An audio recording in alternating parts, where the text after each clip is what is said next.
नमस्ते भैया बहनी चाची माई लोगन। आज मैं एक गीत बनाई हूँ, गाने जा रही हूँ। आप लोग को अच्छा लगे तो लाइक करना।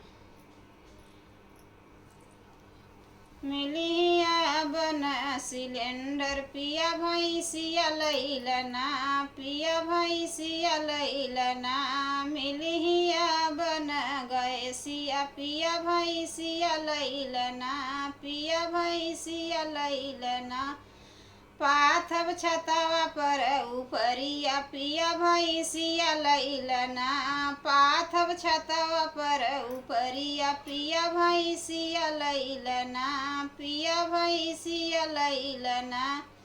ऊपरा से घाम लगी नीचवा से छतवा जरिही, ऊपरा से घाम लगी नीचवा से छतवा जरिही। जल्दी सूखी उपरिया पिया भैंसिया लैलना, जल्दी सूखी हो उपरिया पिया भैंसिया लैलना। बनऊ चूल्हिया पर खाना पिया भैंसिया लैलना, बनऊ चूल्हिया पर खाना पिया भैंसिया लैलना, पिया भैंसिया लैलना।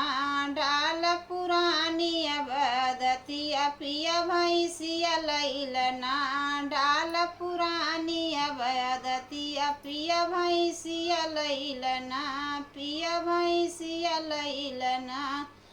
मोदी दही जरऊ बिगाड़ सबके अदतिया पिया भैंसिया लैलना, पिया भैंसिया लैलना।